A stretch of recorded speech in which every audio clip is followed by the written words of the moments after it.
श्रील भक्तिपाद प्रभुपाद की जय। ओम नमो भगवते वासुदेवाय।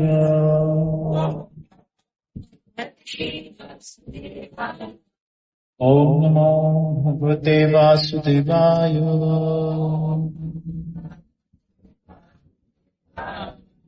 ओम नमो भगवते वासुदेवाय।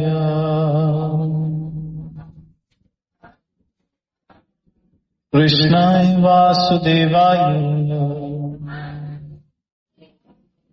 देवकी नंदनाय च नंदगोप कुमाराय गोविंदाय नमो नमः। हे कृष्ण करुणा सिंधु दीनबंधु जगत्पते गोपेश गोपीकान्त राधाकान्त नमोस्तुते। तप्त कंचन गौरंगे राधे वृंदावनेश्वरी वृषभानुसुत देवी प्रणामामि हरिप्रिय। श्री कृष्ण चैतन्य प्रभु नित्यानंद श्री अद्वैत गदाधर श्रीवासादि गौर भक्त वृंद। हरे कृष्ण कृष्ण कृष्ण हरे हरे, हरे राम राम राम हरे हरे। हरे कृष्ण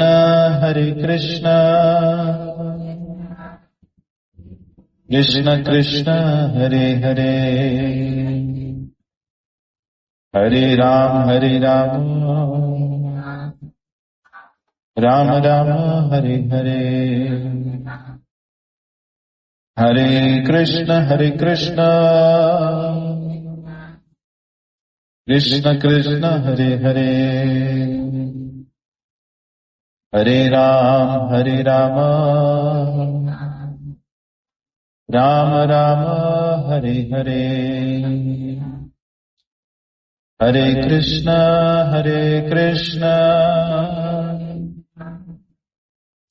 कृष्ण कृष्ण हरे हरे, हरे राम राम राम हरे हरे। नमो विष्णुपदाय कृष्ण पृष्ठाय भूतले श्रीमते मधुसूदनाय बापूजीति नामिने।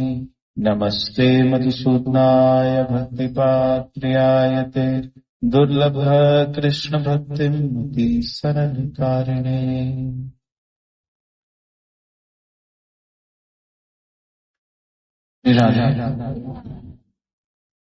श्रीमद् भगवद गीता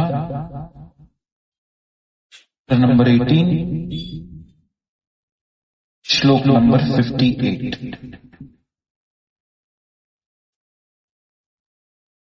मच्चित्तः सर्व दुर्गाणि मत्प्रसादात् हरिष्यसि अतचे त्वम् अहंकारा न शोष्यसि विनङ्क्ष्यसि। भगवान श्री कृष्ण कह रहे हैं, यदि तुम मुझसे भावना भावित होगे तो मेरी कृपा से तुम बदजीवन के सारे अवरोधों को लांघ जाओगे। लेकिन यदि तुम मिथ्या अहंकारवश ऐसी चेतना में कर्म नहीं करोगे और मेरी बात नहीं सुनोगे तो तुम विनष्ट हो जाओगे। श्री राधा। तो भगवत गीता के 18वें अध्याय के इस श्लोक में श्री कृष्ण संपूर्ण महत्व को केंद्रित कर रहे हैं चेतना पर, अर्थात व्यक्ति की भावना पर। अब देखिए,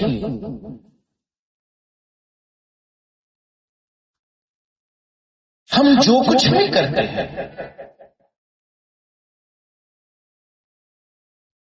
हर किए हुए कार्य के पीछे एक भावना का, एक चिंतन का प्रभाव होता है। उदाहरण,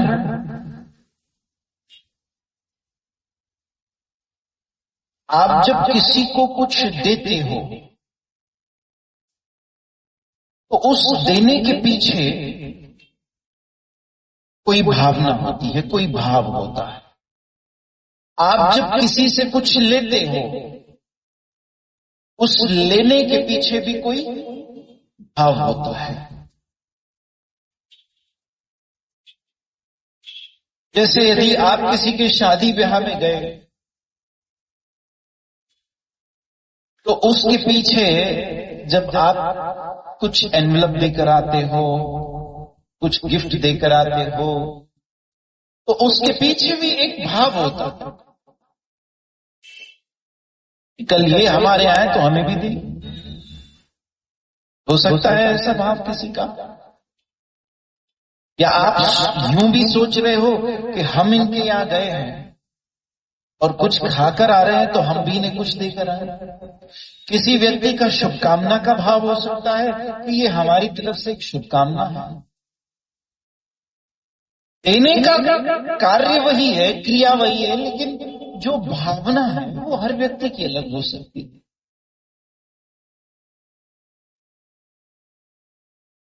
इसलिए दो शब्द हैं इंग्लिश के, एक्शन एंड इंटेंशन। तो जब हमारे एक्शन मतलब कर्म, जब एक्शन अर्थात कर्म को शुद्ध करने की बात आती है तो उसके पहले उस कर्म के पीछे के भाव को शुद्ध करना पड़ता है। जैसे दुर्योधन का जो एक्शन था वो तो भगवान को भोग लगाने का ही था, 56 भोग, लेकिन फिर भी उसके पीछे का जो भाव था वो शुद्ध नहीं था, वो पवित्र नहीं था। इसलिए ठाकुर जी ने उसके 56 भोग भी स्वीकार नहीं।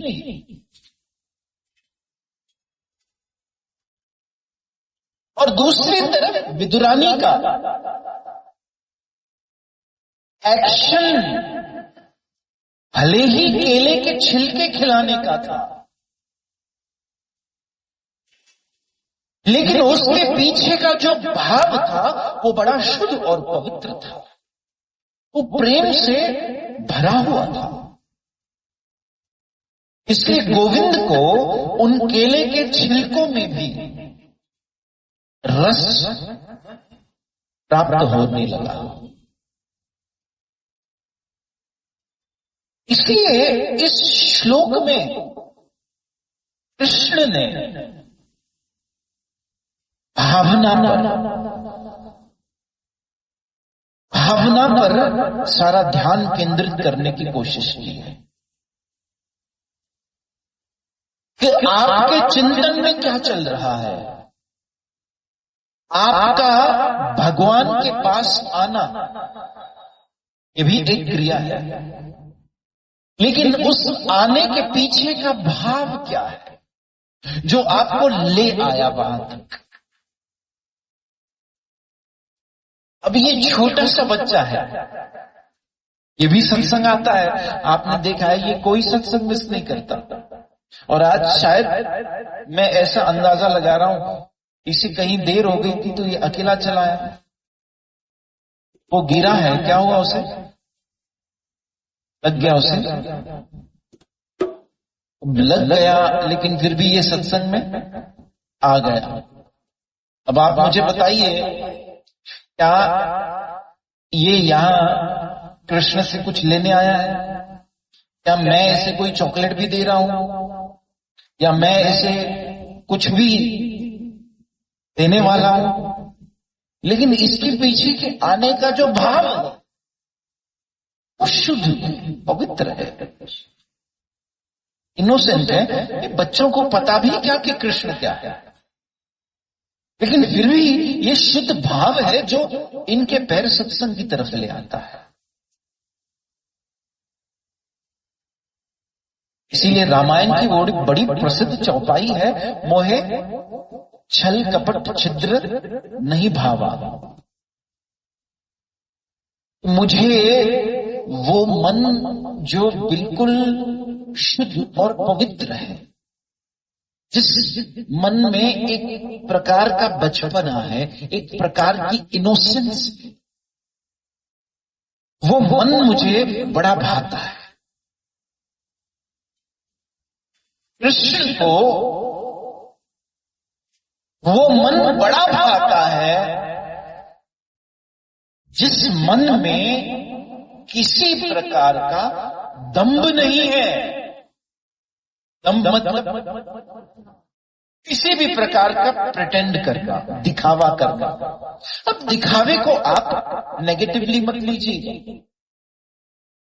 दिखावे का यहां अर्थ ये नहीं है फ्लॉन्ट करना। जैसे मान लीजिए ये नई घड़ी है और मैंने ऐसे करके ऊपर पहन लिया थोड़ा, तो ये एक दिखावा तो हो गया, लेकिन इस दिखावे की बात नहीं हो रही। बात ये हो रही है कि आप जो हो,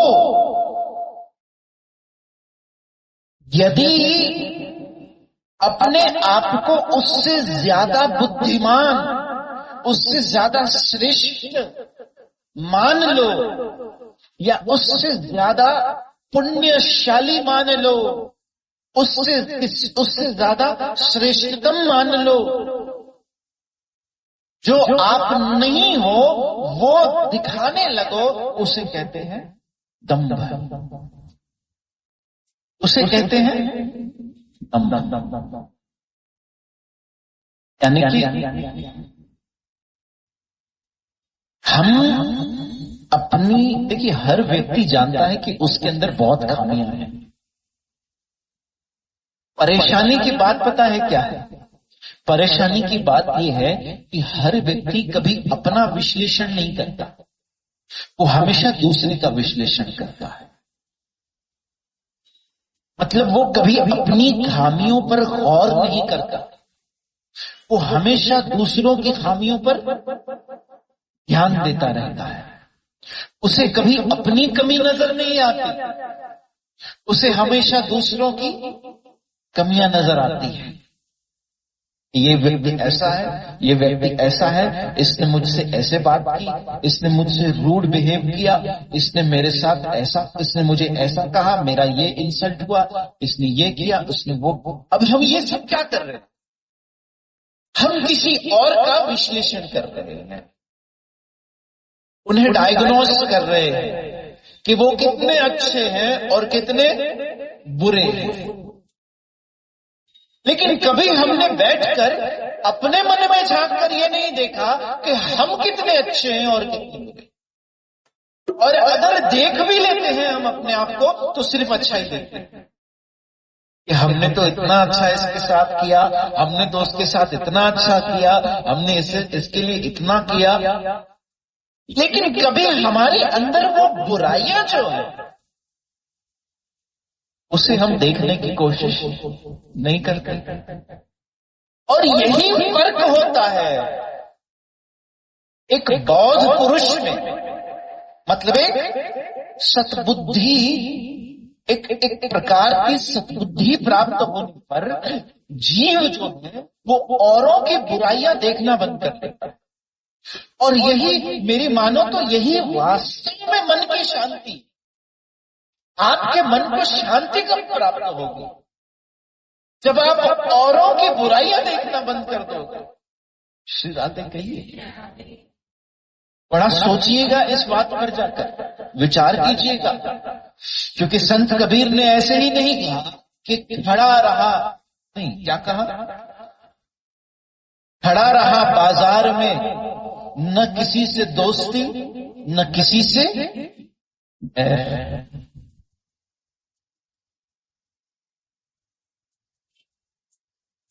और फिर दूसरी जगह कहा कि न मुझे किसी में कोई बुराई नजर आती है। जब बुराई ढूंढता हूं तो वो सिर्फ मुझ में नजर आती है। दर्पण मतलब आईना, मिरर का काम क्या होता है? सत्य दिखाना। मिरर का काम क्या होता है? बोलिए। मतलब जैसे आप दिखते हो वैसा दिखाना।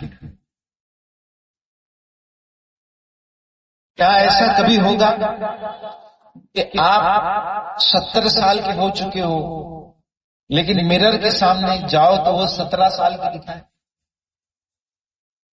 अगर ऐसा हो जाए तो कितना अच्छा हो। श्री राधे कहिए, अभी तो इस उम्र में तो ऐसा शरीर हो जाता है कि आईना देखने का मन भी नहीं करता। कई दिन हो जाते हैं कभी कभी मिरर नहीं देखते हैं, और देखें भी तो क्या देखें, तो कहीं से ऐसा आईना आ जाए जो 17 वर्ष की बूढ़ी अम्मा को भी 17 का दिखा दे, तो वो रोज जाकर फिर से खड़ी हो जाए। श्री राधे कहिए, लेकिन मिरर ये कर ही नहीं सकता क्योंकि उसका कार्य है जैसे हम हैं वैसा दिखाना। ऐसी मिरर आ जाए जो मोटे को पतला दिखाए, तो कभी मोटा पतला होने की कोशिश ही न करे। मतलब हम हैं 80 किलो के, लेकिन मिरर के सामने जाएं तो 50 की नजर आए। इतना अच्छा हो। फिर तो मोटा आदमी सोचे भाई मैं पतला हूं ही नहीं। लेकिन मिरर, आईना, दर्पण वही दिखाएगा जो हम हैं। इसी तरह से ये सत्संग वही बताएगी, वही बुद्धि देगी, वही ज्ञान देगी जो हम हैं। और सत्य मानो कि हम में से कोई भी दूध का धुला नहीं। ये मिरर है सत्संग हमारी। हम में से कोई भी महान आत्मा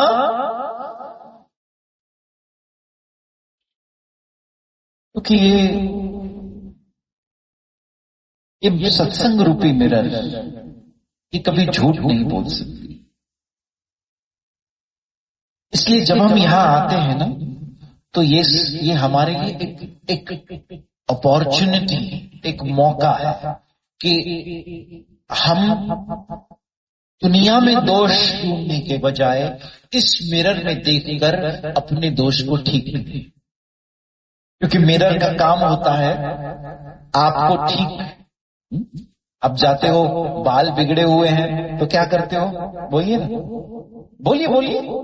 बालों को ठीक करते हो ना। आपके होंठ ठीक नहीं है तो उस होठों को भी थोड़ा लिप ग्लॉस लगा के ठीक कर देते हो। आपकी आंखें ठीक नहीं है तो उन आंखों को भी काजल लगाकर थोड़ा ठीक कर लेते हो। ऐसे ही ये सत्संग रूपी दर्पण में हम जब अपने मन को देखते हैं तब पता चलता है हमारा मन भी ठीक नहीं है, चलो उसे ठीक कर दिया जाए। क्योंकि ये मन सदैव औरों का चिंतन कर रहा है, औरों के दोष देख रहा है, औरों में खामियां ढूंढ रहा है, और ये मन की सबसे अस्वस्थ परिस्थिति है औरों में दोष देखना, औरों में बुराइयां देखना, औरों में कमियां देखना। ये मन की सबसे अस्वस्थ स्थिति है, ये एक बीमारी है, और इसे ठीक करना बड़ा अनिवार्य है, जरूरी है। इसलिए सत्संग उस मन के बुराई को, उस मन की करूपता को, उस मन के मैलेपन को हाँप लेता है, दिखा देता है कि देखो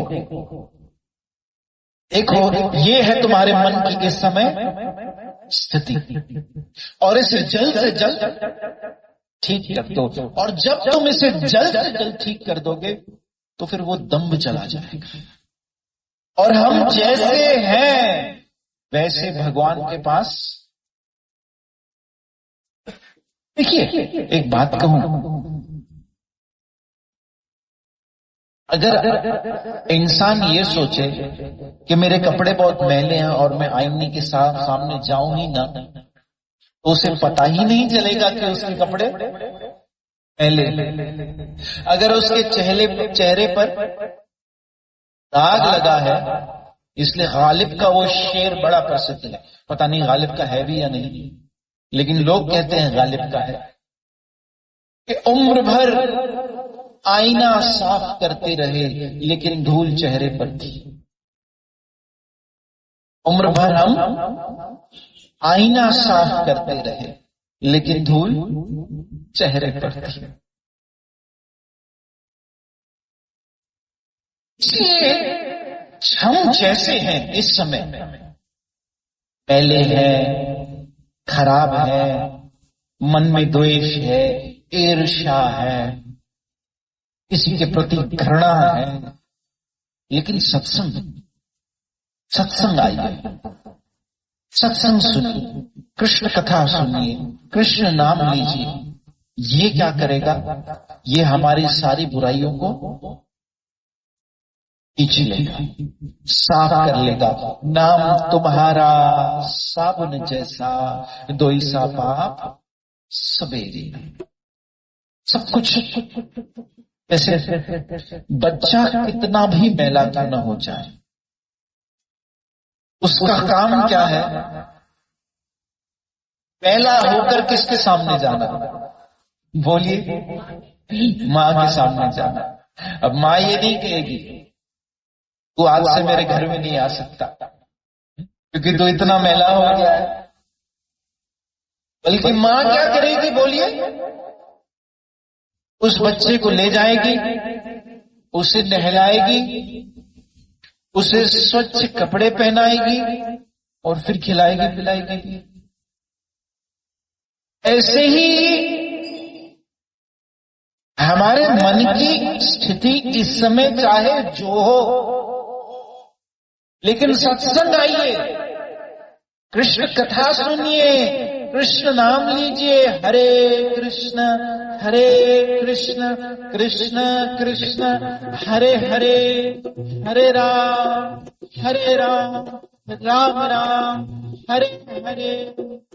जैसे है वैसे भगवान के पास जाए, ना कि इस बुद्धि से आए कि हम तो बड़े पुण्यशाली हैं, हमने तो बड़े अच्छे कर्म किए हैं, हमने तो बहुत बड़े बड़े तीर मारे हैं, हमने तो बड़ा भजन किया है।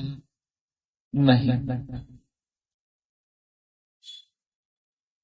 आप जानते हैं कि हम कितने पानी में हैं, और इसीलिए ठाकुर जी ने, श्री कृष्ण ने इस श्लोक में एक शब्द का उपयोग किया है।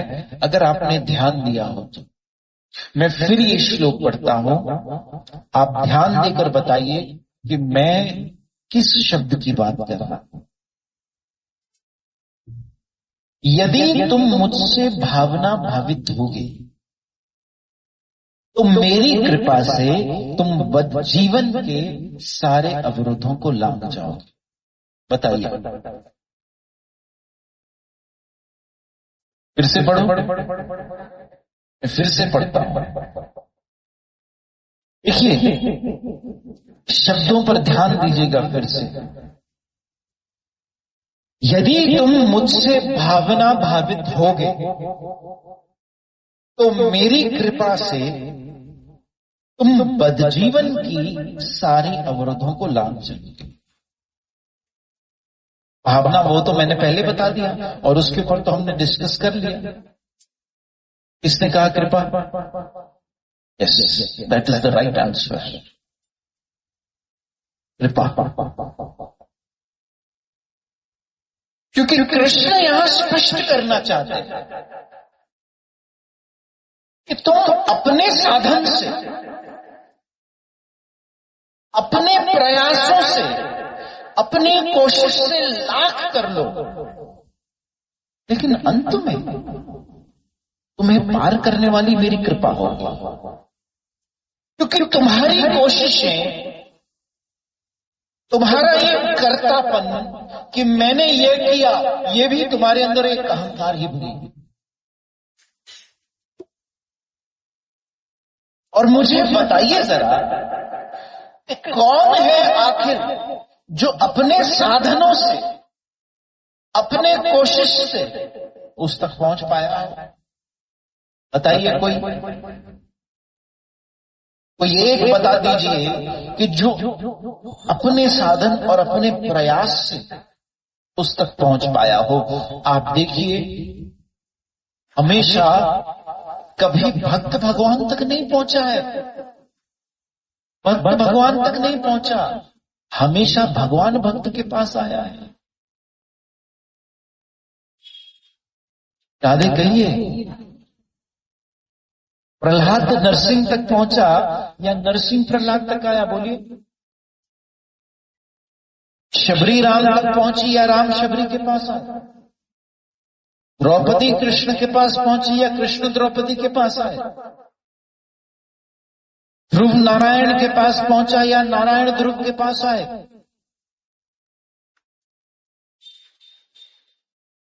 हम अपने साधन से कभी उस तक नहीं पहुंच सकते, क्योंकि हमारे कर्मों से, हमारे साधनों से उसकी कृपा है जो महान है। अगर आज हम भजन कर रहे हैं ना, हरे कृष्ण कृष्ण कृष्ण हरे हरे, हरे राम राम राम हरे हरे, तो ये भजन की साधना भी हमें अपने कर्मों से नहीं मिली है। श्री राधे कहिएगा, ना ही हमें कोई ऐसी बात थी जिसके कारण हमें ये भजन प्राप्ति हुई। ये भजन की प्राप्ति, ये नाम की प्राप्ति कृपा के द्वारा होती है। मतलब देखिए कितनी अच्छी बात है कि भगवान चाहते हैं कि आप माला करो, आप उनका नाम लो, तभी आप ले पा रहे हो। हरे कृष्ण कृष्ण कृष्ण हरे हरे, हरे राम राम राम। वो चाहते हैं कि आप सत्संग सुनो, तभी आप सत्संग आकर सुन पा रहे हो। आप इस बात पर जरा ध्यान तो दीजिए कि आपके लिए वो सोच रहा है, वो सोच रहा है आपके लिए, तभी तो आप ये कर रहे हो। उसने यदि सोचा ना होता आपके लिए, तो ये कहां हमारी शक्ति है इस कलयुग में कि हमारे मुंह से कृष्ण नाम निकल पाए? ये कहां हमारे इंद्रियों में शक्ति है, शरीर में शक्ति है कि हम आकर 1 घंटा एक स्थान पर बैठकर हरि कथा सुन पाए? आप सोचिए कि हमारे लिए इतना नेक सोचने वाला कृष्ण है, वो सोच रहा है तभी हम ये कर पा रहे हैं। ये कितनी बड़ी बात है। यदि उसने हमारे लिए सोचा न होता तो ये सब कुछ किया नहीं होता, न ये व्यवस्था की होती, न गुरु महाराज को भेजा होता, न गुरु महाराज के द्वारा हमें ये भजन की प्राप्ति होती, और ना ही हमारे जीव पर ये हरि नाम विराजमान होता। हरे कृष्ण कृष्ण कृष्ण हरे हरे, हरे राम राम राम हरे। उसने ये हमारे लिए सोचा कि मुझे इनसे ये करवाना है, क्योंकि याद रखिएगा, आप भगवान तक नहीं पहुंचते, भगवान तक कोई पहुंच नहीं सकता। हमारे पास न वो तपस्या है, बोलिए है तपस्या। मुझे तो बड़ा आश्चर्य होता है कि आप लोग इतनी देर नीचे बैठ जाते हैं, लेकिन थोड़ी यदि सत्संग लंबी करें तो आप सबके पैर सोने लगेंगे। आपका मन करेगा पैर सीधे कर लें, थोड़ा मन करेगा कमर सीधी कर लें, थोड़ा मन करेगा लेट जाएं।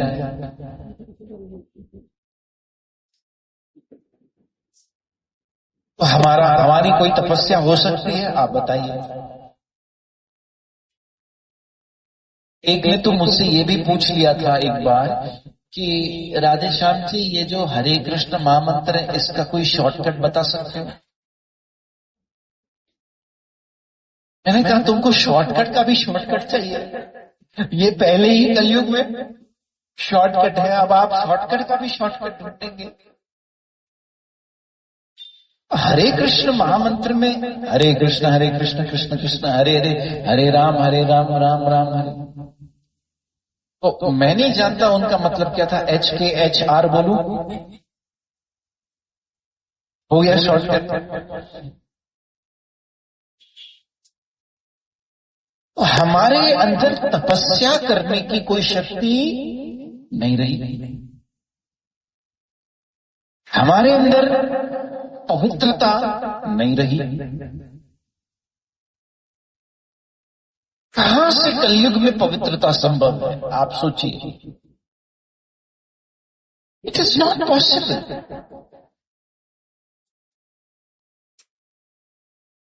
हमारे अंदर वो दैन्य भाव, वो दीन भाव, वो विनम्रता, वो भी आना कितना मुश्किल है। इसी भी प्रकार के साथ आप देखिए, यहां लोग बात करते हैं योग की, ध्यान साधनाओं की। आप सोचिए, क्या वो सब कुछ प्रैक्टिकली संभव है? क्या ध्यान साधना इस कलयुग में हो सकती है?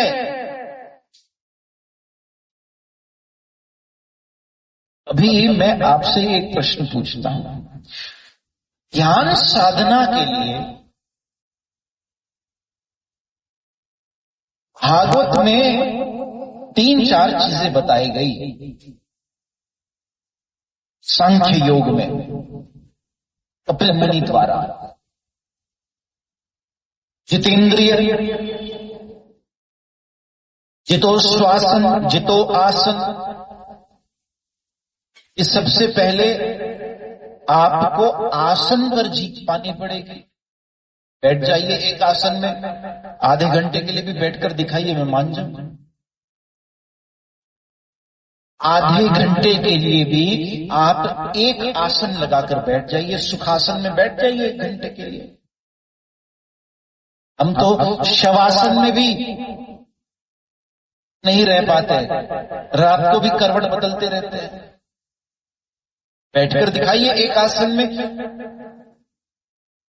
कमर सीधी करके। अभी तो आप बैठ रहे हो, लेकिन 2 मिनट में आपकी कमर फिर झुक जाएगी। तो पहले तो जितो आसन के आसन पर ही हम जीत नहीं पा सकते, फिर जितेंद्रिय, इंद्रियों पर जीत पाए के दिखाइए। फिर बात किया कि आपको अपने इंद्रियों पर जीत पानी पड़ेगी। इंद्रियों पर जीत, वो भी हम लोग दाल पकवान खाने वाले, सुबह उठकर चाय पीने वाले।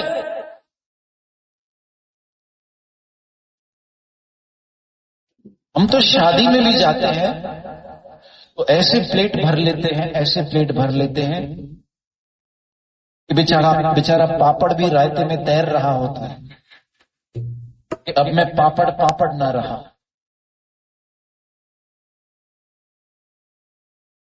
और वो नूडल्स भी ऐसे लटक रही होती है, सुसाइड करने वाली होती है, क्योंकि जगह ही नहीं है प्लेट में। ये भी खा, वो भी खा, ये भी खा। तो जितेंद्रिय, इंद्रिय पर जीत कैसे पाई जाए? जब सुबह उठते ही हमें ओम चाय पते नमः स्वाहा, सबसे पहली चीज चाय चाहिए। तो जितेंद्रिय कैसे होगा? फिर जितो श्वास, सांस पर जीत पाई जाए, सांस पर जीत पाई जाए। हो सकता है आपको लगता है कि सांस पर जीत पाई जाए, हम तो सांस पर भी जीत नहीं पा सकते, सांस के साथ ही नहीं जीत पा सकते, तो सांस पर क्या पाएंगे? श्री राधे कहिए। बहुएं भी हंस रही हैं, सास भी हंस रही है, पता नहीं कौन किसके बारे में सोच रहा है।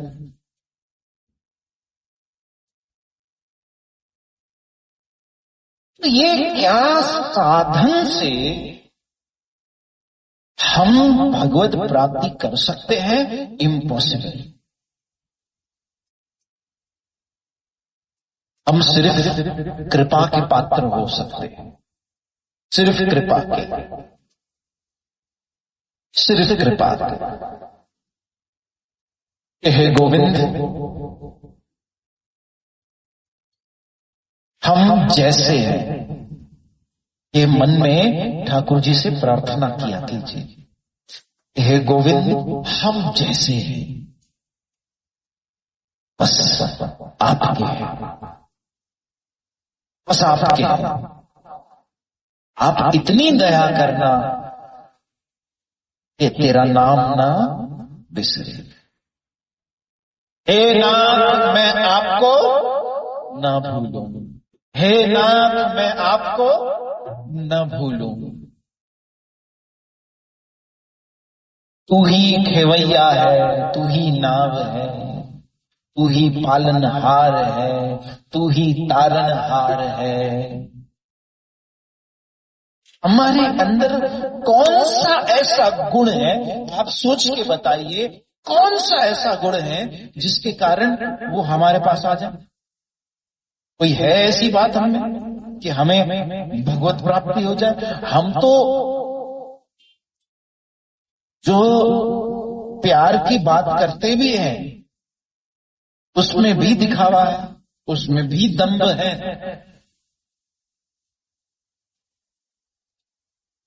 इसलिए हमारे अंदर कोई ऐसी बात नहीं है जो भगवान को रिझा दे।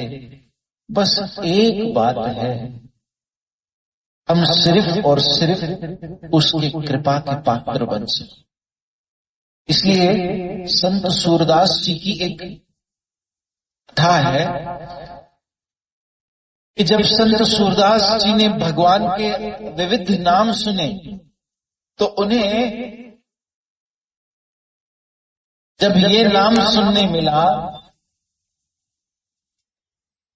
कि आप दीन दयाल हैं, आप कौन है, तो उन्हें एक निराशा सी हो गई। आप दीन बंधु हैं, आप दीननाथ हैं, तो उन्हें एक निराशा सी हो गई कि यदि आप दीन के नाथ हैं तो दीन तो हम बन ही नहीं सकते। वो दीनता हमारे भीतर आए कैसे? लेकिन जब उन्होंने भगवान का ये नाम सुना कि आप पतित पावन हैं, उनके अंदर फिर आशा जाग गई। आप अधम उदाहरण हैं, तो उन अंदर फिर एक आशा जाग उठी कि अरे हम दीन नहीं है तो क्या हुआ, हम पतित तो हैं। अगर हम पतित हैं और आप पतित को पावन करने वाले हैं, तो अपनी जोड़ी तो खूब जमेगी। श्री राधे, इस नाम में हमारी और भगवान की पार्टनरशिप है। लेकिन ये स्वीकार करना, इस बात को अपने मन से मान लेना कि हाँ हम पतित हैं, यही हमें कृपा के पात्र में प्रवेश करवाता है। क्योंकि फिर हम साधनों पर निर्भर नहीं करेंगे, फिर हमारे अंदर वो साधनों का अहंकार नहीं आएगा। क्योंकि मन जब ये बात मान लेगा कि तुम कितनी भी कोशिश करो, तुम्हारे अंदर वो छल और वो कपट का भाव वो सदैव तुम्हें सताता रहेगा, वो सदैव कहीं न कहीं हमें अहंकार से भरता रहेगा। इसलिए मैं पतित और तू पावन, ये बेस्ट है। लेकिन इसका ये मतलब नहीं है कि हम जानबूझकर पतित बने। श्री राधे कहिए। देखिए, अर्थ का अनर्थ मत कर दीजिएगा। ये जो इस समय समझाया जा रहा है, इसके पीछे का भाव समझिएगा। इसके पीछे का भाव ये कहता है, इस साधन हमारे अंदर कहीं कर्तापन लाएंगे, और हमारे अंदर जब कर्तापन आया तो हम उसकी कृपा से दूर होते चले जाएंगे। और जब कर्तापन समाप्त हो जाएगा कि जो कर रहा है वो तू कर रहा है। अगर मैं सत्संग में आकर बैठा यहां और आप सत्संग में आकर बैठे, तो इसके पीछे क्या क्रेडिट हमें जाता है? बोलिए। अच्छा, 2 मिनट के लिए चलिए मान लेते हैं ये क्रेडिट हमें जाता है। तो आइए जरा सोचते हैं कि क्या ऐसा सोचना सही है। तो पहले तो हम यहां आए, इसके पीछे पीछे क्या क्या आया, मतलब हमारे यहां आने का क्या अर्थ है? हमारे यहां आने का अर्थ है क्या हमारा शरीर यहां आया? अगर सिर्फ शरीर यहां आया तो भी मान लीजिए मन हमारा यहां नहीं आया, इस समय भी आपका मन सत्संग में नहीं लग रहा, आप कुछ मान लीजिए और ही चिंतन कर रहे हो, सिर्फ आपका शरीर आज सत्संग में आ रहा है। तो शरीर भी सिर्फ यदि सत्संग में आया तो शरीर के अंदर जो शक्ति प्रदान की वो भी किसने की? कृष्ण ने की। यदि ये शरीर शक्तिहीन हो जाए तो मुझे बताइए, ये शरीर उंगली भी हिला पाएगा? चलना तो छोड़िए, ये शरीर की सांस भी नहीं चलेगी यदि कृष्ण की सत्ता इस शरीर को त्याग कर निकल गई। तो यदि हम ये माने कि हम पैदल चलकर आए, अपने पैरों पर चलकर आए, अपने शरीर के साथ यहां आए, तो वो भी हमने नहीं किया, उसके पीछे करवाने वाला भी गोविंद। अगर गोविंद के दिए हुए प्राण इस शरीर को चला नहीं सकते तो फिर ये शरीर हिल ही नहीं सकता, सांस ही नहीं ले सकता।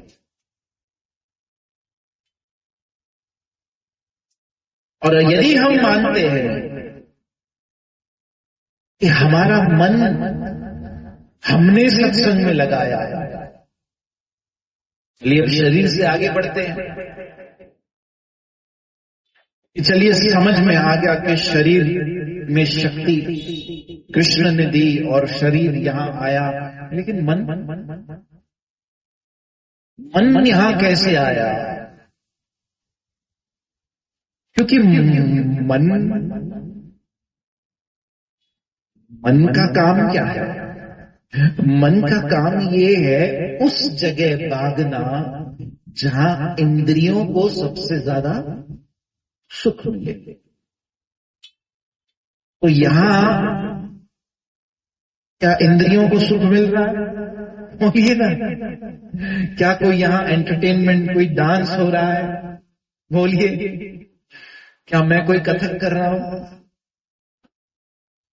और ना ही कोई ऐसा यहां संगीत है, कोई बड़े व्यवस्था है जो आप गाने बजाने सुनने आए हो यहां, कुछ है ऐसा? तो हमारा मन भी यहां खुद चलकर नहीं आया। उस मन को जब मनमोहन ने मोहित किया तब वो मन आकर सत्संग में लगा। वो मनमोहन है जो उस मन को सत्संग में खींच कर ले आया। नहीं तो मन तो करता है लोनावाला जाए बारिश में, अंडाला जाए बारिश में, फिर याद आता है नहीं सैटरडे को सत्संग है। तो ये जो मन ने आपको पहले ललचाया और फिर उसी मन ने कहा नहीं सत्संग है, तो आपको क्या लगता है ये आपका मन था जो इतना सदोरा? ये उस मनमोहन का आकर्षण था जो हमें सत्संग की तरफ ले आया।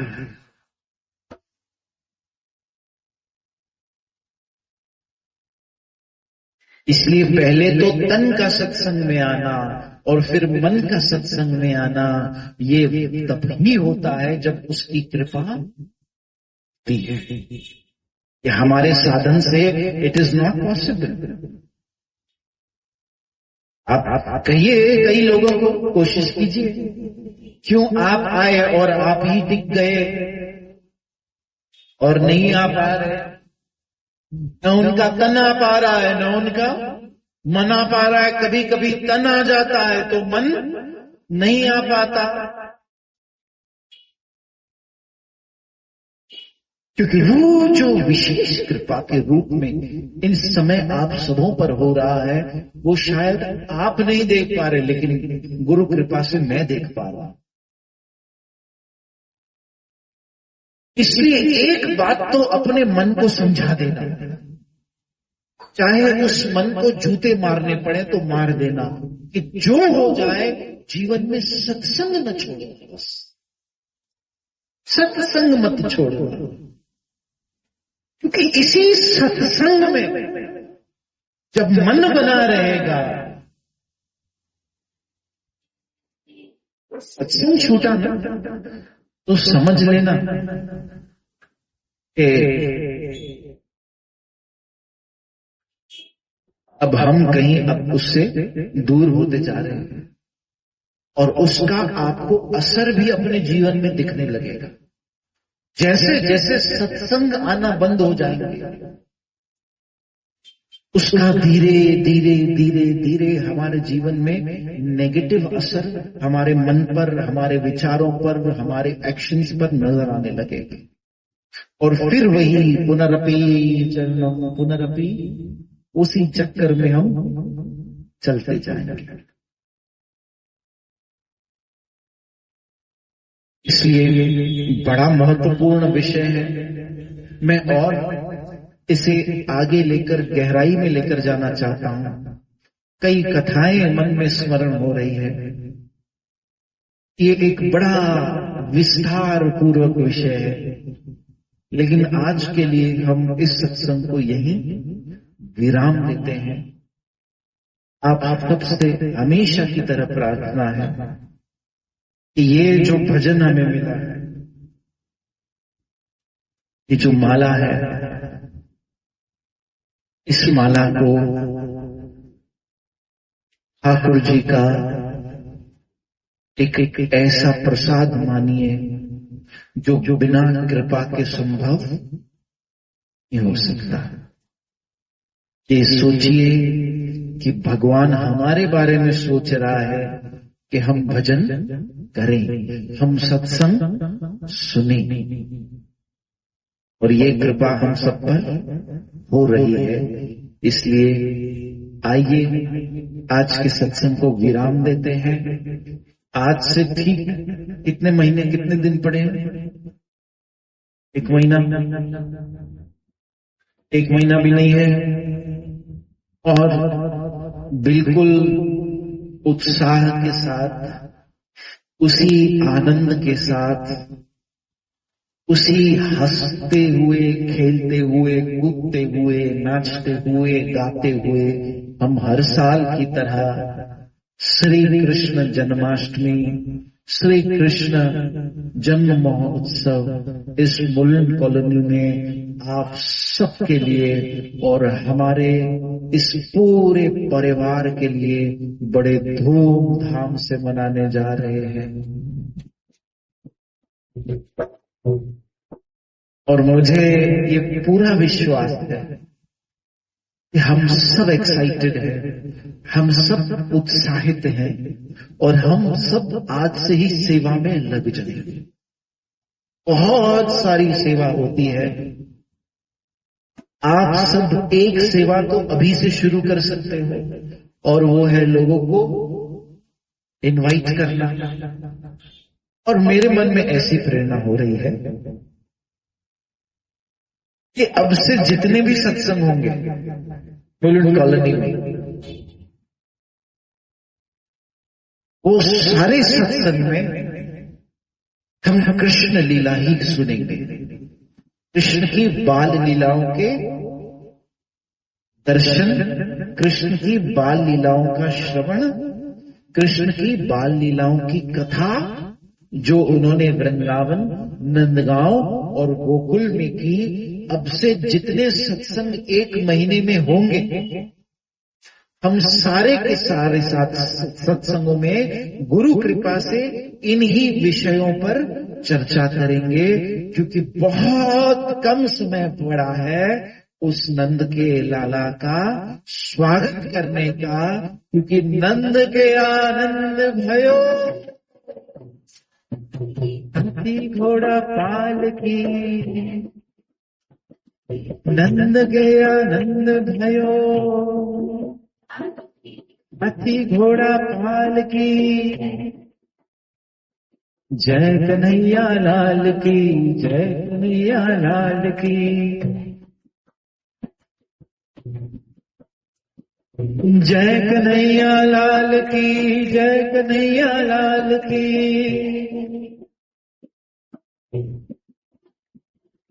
जय जय गोपाल की, जय जय गोपाल की,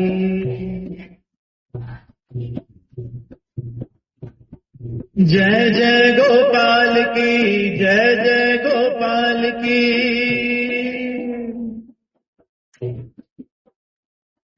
नंद घर आनंद भयो, जय कन्हैया लाल की,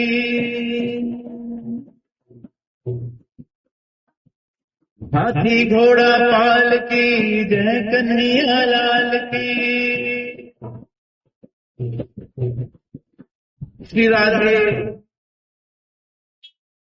तो 16 अगस्त को श्री कृष्ण जन्माष्टमी है, और शाम के समय हर बार की तरह 9 बजे से हमारा प्रोग्राम आरंभ हो जाएगा सचखंड दरबार के हॉल में। मध्य रात्रि को 12 बजे श्री कृष्ण अभिषेक होगा। आप सब जानते हैं हर साल की तरह, और आज से ही हम सब क्या करेंगे? सेवा करेंगे। कौन सी सेवा? अब से जितने भी सत्संग होंगे उन सत्संग में हम क्या करने वाले हैं? कृष्ण की बाल लीलाओं की कथा करेंगे। तो आपकी सेवा क्या होगी? कथा तो मैं करूंगा। हाँ, आप तो सुनोगे, लेकिन आपको किसी और को भी सुनाना है। किसी और को भी इनवाइट कीजिए और मान लीजिए यहां कोई नहीं आया, आप लोगों को भी सुनना है और किसी और को, जो सबसे हमारा फेवरेट काम है, किसी को सुनाना। हमको तो अच्छा ही लगता है भाई किसी को सुनाना। तो आप जो सत्संग में सुनोगे, अगर आपका कहना मानने से कोई सत्संग में नहीं आया तो आप जाकर किसी को वो सत्संग सुना देना, क्योंकि वैसे भी हमें सुनाना अच्छा लगता है। तो 1 महीने के लिए 16 अगस्त तक हम सब मिलते रहेंगे और श्री कृष्ण लीला का गुणगान करते रहेंगे और भाव और प्रेम के साथ हर साल की तरह इस बुलेट कॉलोनी को नंद भवन बना रहे।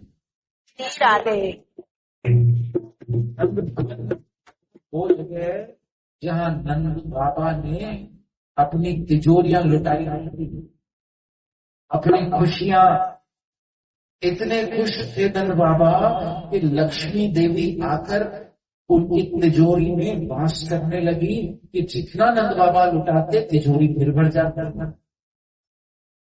तो इस बार हम भी नंद बाबा की तिजोरी में से कृष्ण कथा और कृष्ण नाम के ये धन बहुत बांटेंगे। हरे कृष्ण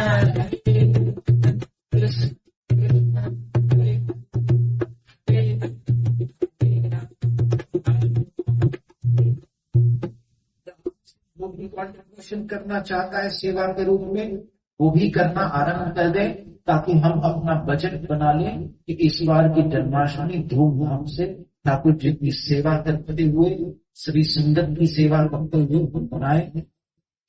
जय श्री कल का सत्संग है सचखंड